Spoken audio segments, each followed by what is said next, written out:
Yeze Abraham si gbezan bodo retracer problème betoton. Wenona Dieu da Abraham. Emno ya Abraham ne Abraham non. Abraham veut dire auteur de toi gars. Ouais tout mon Abraham ton. C'est ba Dieu de bodo ni ton son when do ton me. Bo saison ni ton ko mi ton na do ya igba kana ton di. Ouais po na do ya igba kana ton di lo. Wenona et ton son when do toi ton me. Bo classe when do ton me. E wa ito de me to sud. To flen nou ton lè ko gblé. Assied ton maso jivi, dagbe ton lè ko gblé, donner ton lè ko goudou. E so ton son flen, e wa yi wezize dali. Bo so bi to de me to flen, ye yi asi soin si. Ouais. Ye yi asi soin si. Abimelech roi de yi pharaon so yi. Bon, go douene lè poton. Dieu baya l'en pour épo.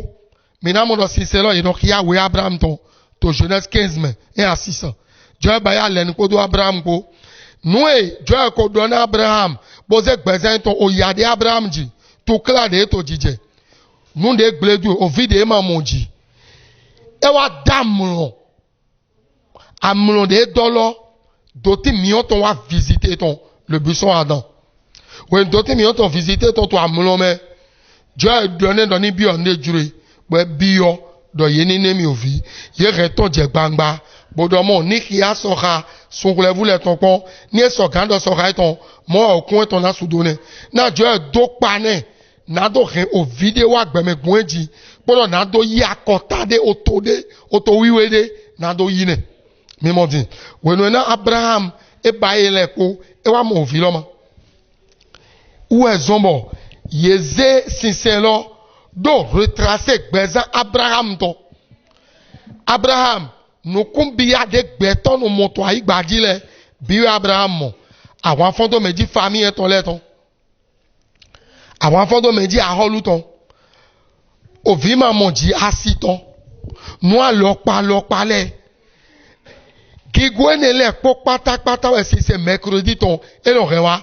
À mon ordre de culte là nous yenon ba itu eme somme de nakia ndende et atteint cet aton bougie le po singolopo de millions no ba itene mina mondo Abraham amlomewe et non bon Dieu do sekwe bodo wazone ouais po bon assied ton do viditon donc amlomelo ou en tout mon titeloton bon dit nous nos atteint cet aton bougie le po nous enele o singolopo gbigbo enele bodomo ni yezanu enele yena monukun dagbe tiwe openoton boku to ma unyo Emmanuel edo de ton ami to agun lo me Jésus donna Peter do tu es pierre et je ferai tu es pierre et sur cette pierre je bâtirai mon église et les portes de l'enfer ne prévaudront point contre elle edo yena iwe do ba awuyan wenwe podo awuyan lojo yena gba agun chedo bo hongbo oku to me to ko sivlu to ko mana dohun to agun loji hongbo oku to ko sivlu to ko hon ene we edo hon ene ou Saint Paul e wa tieme to Ephésiens 6 à partir de verset 12 minyo enomo to gbe me royaume eneweti royaume démonton eneweti bon Bible yiro les dominations qui sont au nord, les autorités qui sont au sud, ni de domination, c'est au nord, autorités, ils sont au sud, ni de les principautés, ils sont à l'est, et les esprits méchants dans les lieux célestes, ils sont à l'ouest. 4 royaumes de démons, de nos régbettants, c'est que anglais l'année. Maintenant, mon Abraham, où est combattre 4 royaumes et les pata to besoin to me où est on donc ya we Abraham donc bodo non retracer gigo Abraham donc na Abraham combattre 4 royaumes de démons les po matérialisés par des pays wenwena eto aibadi où est zombo wenwena yeze instauré tite mercredi ton lo et retracer via Abraham donc bon beto de pepe de edido gbere était en prise royaume de démons de potonglon ni to titela wa yena gba wa démon loton bo na mo nukun da gbe ton bo na ya gajan we me ma mo kwe eto titewa ina mo kwe me ma mo azon eto wiwa ina mo azon me yegbe won na eto wiwa ina mo wan da gbe nu egbe to gbe mele pobo inukun da gbe ye no mo to titelo yovo le agonsise on ton kede uwe inu degun sisen lesi aliji bo yovo le no lita ina me yu ni eto energy be mi na mo e vodouisme me yovo le no wa bo no lita ina me yu na do yi vodou le amoni e do sisen aliji yi sesen aliji agonsise on ton kede nana mi exemple de ta yovo de tin bon e itoto kwe e ma none bo to kwe itoto e to me to yovo to me docteur elle est déclaré de e ma si gangan e na kuja we to yovo to me no ma do to me yuji cho mi na do to ma to compétent to yovo to me e déclaré do e ma so gangan sigba dawe ne e wa to me fi bono papa si kwegbe papa o sofa si kwegbe nu e don te din papa ko ku godomo papa o sofa ma so to gbe e no te center to davie tavie frère bon ye ba iti te mercredi toné ye do gbigbo do wen do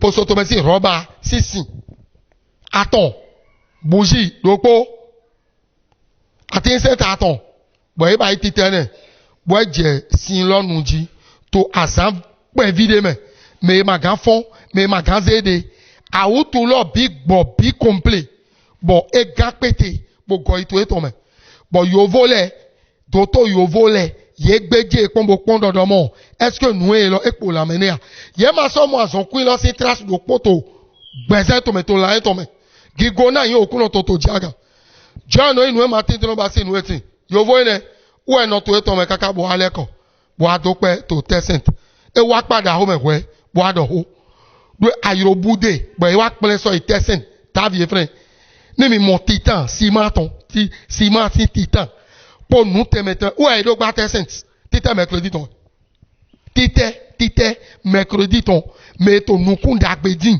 a wutu yin wo ton bon tite lo egbuene où est donc battre sens to fle ciment ton ne kun wa fle ye magando matériel de kun wa le c'est énorme bon egba edo ye do na gba ohoro bon ye gba holo ni osofa to gbewe ye na do nu ja ode jo na osofa wo e bayi se gba de osofa ma to gbe charger de to flin lo papa sena wo e no ire do tite wo e bayi ni tite mercredi ton wo e do ason ja o da ko ni kia nu e yovo dimbo mamo bo yovo mo bo hun gbakuna bo litaina bodo anikadie etedie akuiwe dima modona we yovo mamodona uwe me yude tu ekon ma uwo ma yirodo nu boto wezu kan boto dindin pe Jesu do mo ye ma so gan wa mi de yin o to mi ton lon ton ma e ma ko nado eni wa mi de mele to akun lo me